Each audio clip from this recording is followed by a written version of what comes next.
भयंकर और खतरनाक कहानी, राक्षसी का बदला। जंगल की रात गहरी थी। चांद का मखमली उजाला पेड़ों के बीच छनकर जमीन पर गिर रहा था, लेकिन इस सौम्य रोशनी के बीच कुछ अंधेरा, कुछ भयानक घूम रहा था। जैसे अंधेरी आत्माएं जंगल के दिल में शबाब की तरह जाग उठी हों। लक्ष्मण, गांव का एक साधारण किसान युवा, रात को अपने खेत के पास से गुजर रहा था। तभी उसने सुना किसी औरत की आवाज, मीठी पर भयावह। वो आवाज मानो खून की प्यास में कुछ कह रही थी। लक्ष्मण, मेरे पास आओ। लेकिन उसकी आवाज इतनी कड़वी थी कि सुनते ही मन कांप उठा। लक्ष्मण डर के बावजूद धीरे धीरे आवाज की ओर बढ़ा। जैसे ही वो पेड़ों के बीच पहुंचा, एक खून सी लाल आंखें उसके सामने चमक उठी।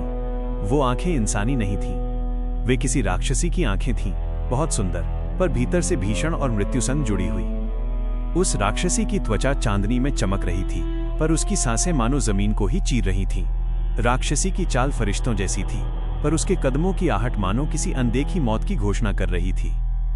लक्ष्मण ने जैसे ही पीछे हटने की कोशिश की, राक्षसी की आवाज फिर गूंजी, लक्ष्मण, मैं तुम्हें हमेशा के लिए अपने साथ चाहती हूं। लेकिन उसके शब्दों के साथ जंगल में अजीब हरकतें होने लगी। पेड़ अपने आप हिलने लगे, हवाएं काट जैसी तेज बहने लगी और कुछ अनजान सी परछाइयां झपटने को तैयार हो उठी। लक्ष्मण का दिल तेजी से धड़क रहा था। उसे समझ नहीं आ रहा था कि ये प्यार है या मौत का आमंत्रण। राक्षसी ने धीरे से कहा, मैंने सदियों से किसी इंसान से प्यार नहीं किया, लेकिन तुम मेरे होने का कारण हो। जैसे ही उसने ये शब्द कहे, उसके सामने एक कुरूप झुर्रीदार हाथ प्रकट हुआ, जिसे देखकर लक्ष्मण की सांस रुक गई। वह हाथ अर्ध मानव अर्ध प्रेतात्मा का था, जिस पर लाल काले नाखून, धुंधली रेत जैसी त्वचा थी। लक्ष्मण ने भागने की कोशिश की, पर जैसे ही उसने एक कदम उठाया, जंगल की मिट्टी से अचानक कोहराम सी आवाजें उठी, जैसे हजारों आत्माएं चीख रही हों। उसके सामने पेड़ों के तने दरकने लगे, उनसे अजीब सी आत्माएं निकलकर हवा में तैरने लगीं, मानो मौत खुद को रूप बदलकर पेश कर रही हो। राक्षसी ने एक नरम, भयभीत आवाज में कहा, तुम मेरे साथ रहो या तुम मेरे जंगल की आत्माओं के साथ खो जाओ।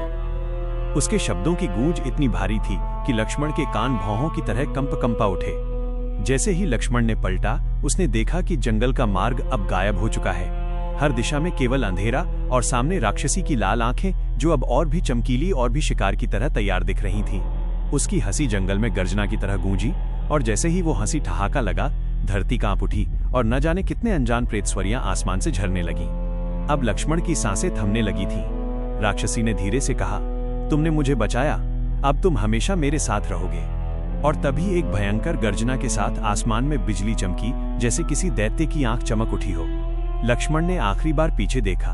उस जंगल में वो मार्ग कहीं नहीं था, सिर्फ भयानक चीत्कार, भूतपूर्व हंसी और राक्षसी की आंखें, जो अब सिर्फ उसके लिए चमक रही थीं।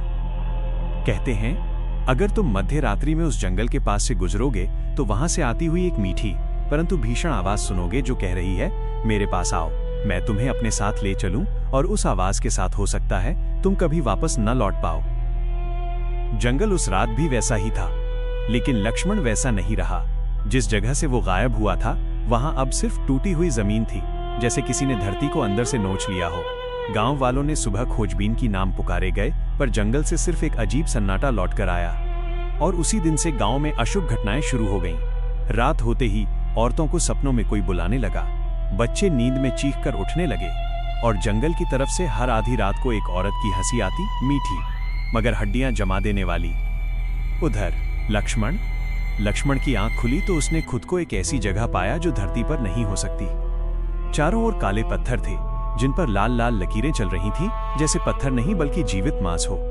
हवा में सड़ांध थी और हर सांस के साथ फेफड़ों में जलन भर रही थी। उसके सामने वो खड़ी थी, वही राक्षसी। अब वो और भी सुंदर थी और भी भयानक। उसकी आंखें अब सिर्फ लाल नहीं थीं, उनमें घूमती हुई परछाइयां थीं, जैसे अनगिनत आत्माएं उसमें कैद हों। उसके बाल जमीन तक लहराते थे और जहां जहां वे छूते वहां से धुआं उठता। डरो मत लक्ष्मण, उसकी आवाज सीधे दिमाग के अंदर गूंजी, अब तुम मेरे क्षेत्र में हो, यहाँ कोई भगवान नहीं आता। लक्ष्मण ने कांपते हुए पूछा, यह जगह क्या है? राक्षसी मुस्कुराई। वो मुस्कान किसी प्रेमिका की नहीं थी, वो मुस्कान नरक की रानी की थी। यह वो जगह है जहां प्रेम मरता है और अधिकार जन्म लेता है।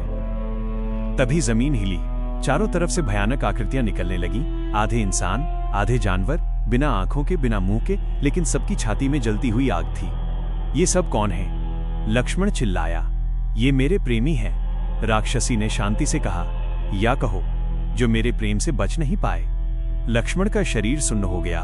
उसने पीछे हटना चाहा, पर उसके पैर जमीन में धंस गए, जैसे धरती उसे पकड़कर कह रही हो, अब बहुत हो चुका, अब लौटना नहीं। राक्षसी पास आई, इतनी पास कि लक्ष्मण उसकी सांस महसूस कर सकता था, ठंडी और मौत जैसी। मैं तुम्हें मारना नहीं चाहती, उसने धीरे कहा, मैं तुम्हें बदलना चाहती हूँ। अचानक उसकी पीठ से काले पंख निकले, आसमान फटने की आवाज हुई, और उसी क्षण लक्ष्मण के सीने में असहनीय दर्द उठा। उसने चीखना चाहा, लेकिन आवाज बाहर नहीं निकली। उसकी नसों में कुछ रेंगने लगा, हड्डियां चटकने लगीं। राक्षसी की आवाज गूंजी, अगर तुम मुझे स्वीकार करोगे तो अमर हो जाओगे, अगर इनकार करोगे तो इन्हीं में शामिल हो जाओगे। लक्ष्मण ने पूरी ताकत से चिल्लाया, मुझे छोड़ दो। तभी कहीं दूर से घंटी की आवाज आई, एक मंदिर की घंटी। राक्षसी का चेहरा बदल गया। पहली बार उसकी आंखों में क्रोध नहीं, डर था। नहीं, वो दहाड़ी, वो यहां नहीं आ सकता। एक तेज रोशनी फटी, और उसी रोशनी में लक्ष्मण ने देखा एक बूढ़ा साधु, जटाएं, राख लिपटा शरीर, हाथ में त्रिशूल और आंखों में अग्नि। लक्ष्मण अभी पूरी तरह बदला नहीं है। साधु की आवाज गूंजी, और जब तक एक कण भी मानव बाकी है, तब तक मैं खड़ा हूं। राक्षसी चीखी, पूरा क्षेत्र कांप उठा। आत्माएं चिल्लाने लगीं, वो मेरा है। राक्षसी दहाड़ी, जो प्रेम जबरदस्ती लिया जाए, साधु ने कहा, वो प्रेम नहीं, श्राप होता है। अचानक जमीन फट गई, आग की लपटें उठी। लक्ष्मण बेहोश हो गया। जब उसकी आंख खुली तो वो जंगल के बाहर पड़ा था, लेकिन उसकी परछाई थोड़ी अलग चल रही थी, और उसकी आंखों में बहुत गहराई में अब भी लाल चमक थी। गांव वालों ने सोचा लक्ष्मण बच गया, पर उन्हें क्या पता था कि राक्षसी ने उसे छोड़ा नहीं है। वो अब भी हर रात उसके सपनों में आती है और फुसफुसाती है, तुम मेरे हो और एक दिन मैं तुम्हें लेने आऊंगी। और उस दिन सिर्फ लक्ष्मण नहीं, पूरा गांव नरक का रास्ता बन जाएगा। क्या आप इस कहानी का कोई और अंत या इसका अगला भाग सुनना चाहेंगे?